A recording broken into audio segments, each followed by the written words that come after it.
Hey everyone, and welcome to month 19 of the OLED burn-in test. So this is a monthly test that I'm now running on my 65-inch C9 PLA OLED TV. You can see the model number just there, OLED 65 C9 PLA. And as you can see just down below, 2916, so 2,916 hours. That's how many hours of usage this particular panel's had. OFF-RS just below that is 490, so that's how many instances of the mini pixel refresher that have actually been run, the last one having been run on or after 2,899 hours, and 3 major pixel refreshes have occurred on this particular panel, the last one being 2,481 hours. So with that, I will exit out of the service menu and I will restart the test. Right, so for those of you who are watching for the first time, firstly, welcome to the channel. This particular series I've been running since, I believe it's March of 2020. Initially, I was actually running it weekly, so I was doing weekly tests on this particular TV.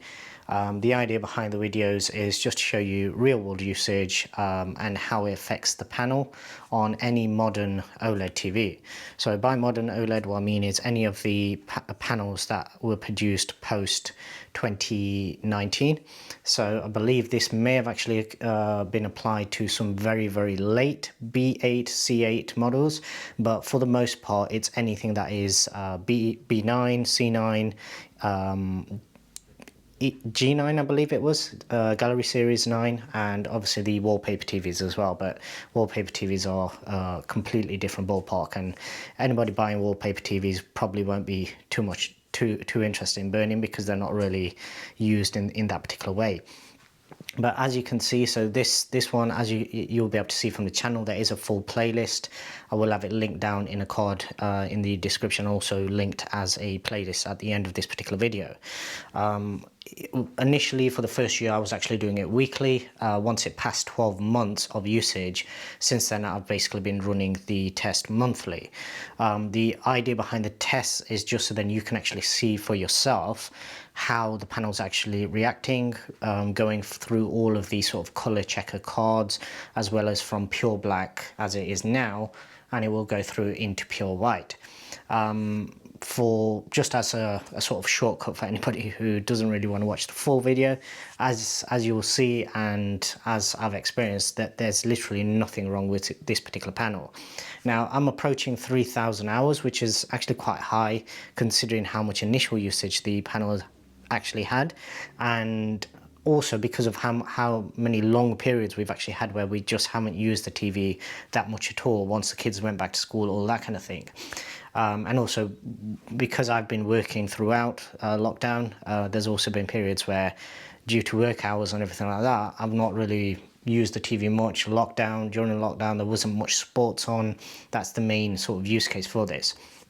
So talking about my main use case, for the past month, since the last test, it's been mainly movies, gaming. Gaming's probably the main part of all of that particular usage, and other than that, it'll be sports. So 2 of those do have static content. The third one, movies and TV series that we've been watching, either through Disney Plus, Apple TV Plus, Netflix, or just anything that I've actually got downloaded. Those ones obviously changing content. None of it's really got that many static logos apart from like when you first log into Netflix and you see the Netflix logo. But as you'll be able to see from this, there's no issues with the actual panel itself. The panel is clean throughout every single color checker card. I don't see any ghosting, any type of degradation. The pixel refresher count and everything like that, that's all been going on in the background. I did actually run 2 major pixel refreshers, and there was one one automatic major pixel refresh that actually occurred. So what happens is, from the point when your last one was run, it will automatically run every 2,000 hours. So say, for example, if I run it manually at 3,000, the next automatic one would actually run at 5,000. However, in between that, every 4 hours of usage, that's what my panel is set to by default. So for every 4 hours of usage, it will automatically run the mini pixel refresh, which basically enables it to look as it looks. So as you can see for yourself, it cleans up the panel. It makes sure that you're not got any sort of issues through any of the colors, through any of the grayscale tests, if you like, and basically it's just a really clean panel.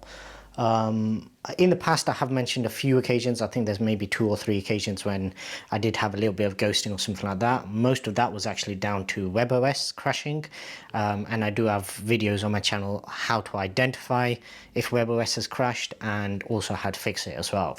So if you do run into any of those kind of issues, obviously go check that out. One of the most popular videos on my particular channel is the how to avoid burn-in video. So once again, I will link that in a card in the top right as well, and also it'll probably be linked automatically at the end of this video. Why do I make these videos? Essentially, it's since all the next gen consoles came out, OLED TVs, naturally that they're just a perfect match with gaming, but too many people are worried and put off by the fact that it's OLED, so they worry about burn-in. As I've mentioned many times, unless you're actually abusing the panel yourself, you're disabling all of the built-in securities and you're doing something to actually abuse the panel.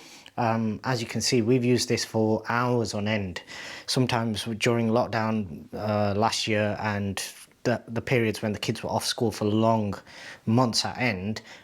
Sometimes it would have 12 plus hours of gaming per day, and as you can see, there's no sort of negative effects of that. There's no detrimental effects of that on the actual panel itself, and the panel is just really clean. So yeah, if you do have any questions, drop them down in the comment section below.